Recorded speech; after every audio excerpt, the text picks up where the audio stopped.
ठीक है मिथिलेश जी, आपने सुना, आपने कहा देखिए एक पाकिस्तानी हिंदुस्तान में न जाने कैसे दाखिल हो गई, सचिन के साथ रहने लगी, ये वजह भी थी आपकी नाराजगी की, लेकिन वो तो हिंदुस्तान जिंदाबाद कह रही हैं, 15 अगस्त पर तिरंगा लहराती हुई नजर आ रही हैं, हरियाली तीज मना रही हैं, नाग पंचमी में पूजा कर रही हैं, ये आपको पसंद नहीं आता? तुम ही बोल दो मेरे। मिथिलेश जी आप बोलिए ना। नहीं वो समझ ना नहीं मैं पा नहीं रही है बोल ना। रही।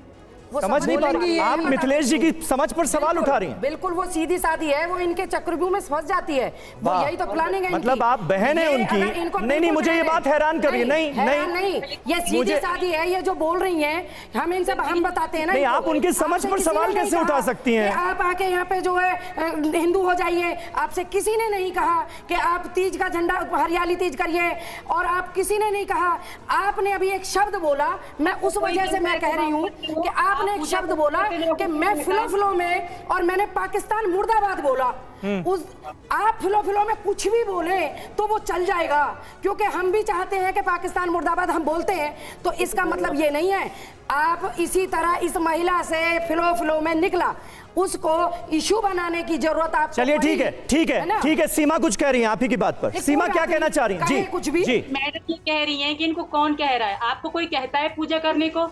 आपको कोई कहता है हिंदुस्तान जिंदाबाद? जो मुझे कोई कहेगा मेरे हम हिंदुस्तान के हैं, हम हिंदुस्तानी नारी हैं। आप पाकिस्तान जाके ढोंग दिखाएं तो दिखाए, हमें थोड़ी ना बताओगी आप। कौन हो आप बताने वाली? बताइए। मैं इसमें एक पक्ष रखना चाहूंगा, एक पक्ष यहाँ मैं एक बात रखना चाहूंगा, एक करके मैं यहाँ एक बात रखना चाहूंगा कि किसी के अपने बच्चों को एक बाप से अलग करके और दूसरे देश में जाकर तीज हरियाली मनाकर इनको खुशी हो रही होगी, उसके उन बच्चों के बाप से पूछो उसके दिल पर क्या चल रही होगी। 4 बच्चों को लेकर के यहाँ पे आई है इनलीगल तरीके से। हिंदुस्तान ने अभी इनको यहाँ रहने की इजाजत नहीं दी है, कोई ग्रीन चिट नहीं दी है, जांच एजेंसियां जांच कर रही हैं, इस पे जो खुश होने की जरूरत नहीं है ज्यादा। और ये हिंदुस्तानी अभी जांच एजेंसियों ने आपको एक करके इतना, 1 मिनट मैं आप सबसे गुजारिश कर दूं, पहले सुन लीजिए मेरी बात, सुनिए मेरी बात। इतना गुस्सा, इतनी नाराजगी दिखाने की जरूरत नहीं है, आराम से बात कीजिए। आप एक राष्ट्रीय न्यूज चैनल पर हैं, 1 मिनट, राष्ट्रीय न्यूज चैनल पर हैं आप, आराम से बात कीजिए, आराम से अपनी बात रखिए।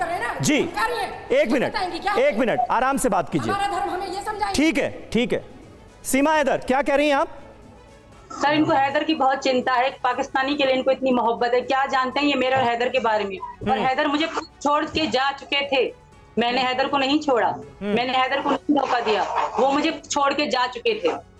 तो मेरी जिंदगी थी, मैं अपनी जिंदगी का फैसला कर सकती हूँ, और मेरे छोटे बच्चे हैं, उनको हैदर को उनकी कभी परवाह नहीं। इस बात पे ये क्यों नहीं करती चर्चा कि सीमा बच्चों को छोड़ के वो चला गया अपने बाप के सहारे पे, वो छोड़ के चले गए। मेरे छोटे छोटे बच्चों को, मैं प्रेग्नेंट थी तब, वो मुझे छोड़ के चले गए। इस बार इनको दुख नहीं है। ये कैसी औरतें हैं? इनको एक औरत का दुख नहीं दिखाई देता? एक हैदर का दुख, हैदर की पत्नी एक और भी है, हैदर के बच्चे और भी हैं जो स्कूल का मुंह तक नहीं देखा उन्होंने, उनकी उनको चिंता क्यों नहीं होती?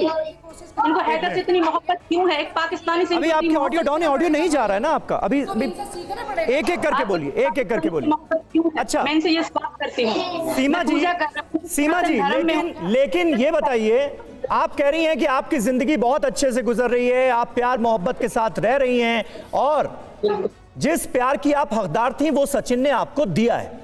मुझे ये बताइए कि जब इस तरह की बातें होती हैं तो आप लोग उसका सामना कैसे करते हैं? आप लोग आपस में कैसे बात करते हैं? सचिन आपको कैसे भरोसा दिलाते हैं कि संयम रखो? क्या होता है? हमें कानून पे विश्वास है सर। सचिन भी यही कहते हैं, ये लोग कहने वाले हैं, कहने दो, इनकी बातों में पहले दुख भी होता है, जब ऐसी बातें सुनती तो बहुत बुरा भी लगता है कि औरत, मैं एक औरत हूँ, इन सबको मुझसे क्या दुश्मनी है? मैं एक औरत हूँ। एक बात क्यों भूल रही है सब? मैं एक औरत हूँ, तो मेरे पति मुझे समझाते हैं तुम चिंता मत करो, यहाँ का कानून बहुत अच्छा है, और मुझे विश्वास भी है, बिल्कुल मुझे विश्वास है। और ये है मैडम कोई मतलब कानून की कोई है नहीं, कोई ATS के ऑफिसर नहीं है, कोई यूपी पुलिस के ऑफिसर नहीं है जिनको मुझसे इतनी दिक्कत हो रही है। यहाँ का कानून बहुत अच्छा है और मुझे विश्वास है, यहाँ के कानून पे पूरा भरोसा है। और हमारी जांच एजेंसियों ने आपको कोई क्लीन चिट नहीं दी है, और ना ही आपको इनलीगल तरीके से किसी को भी देश में घुसने की इजाजत है। लेकिन दोषी भी नहीं ठहराया गया।